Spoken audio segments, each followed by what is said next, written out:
manage to sleep? Oh, no, not much. I kept seeing Frankie just lying there.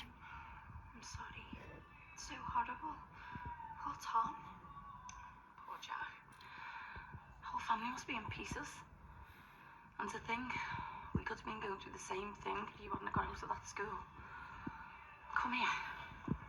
Oh, I don't know what I'd do if anything happened to you. Why don't you spend the day in the restaurant with me? It'd be much best if you were close by.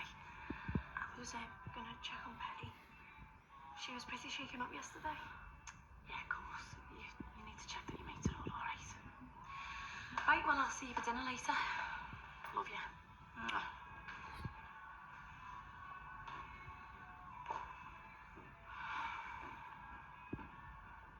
Does anyone want a cup of tea?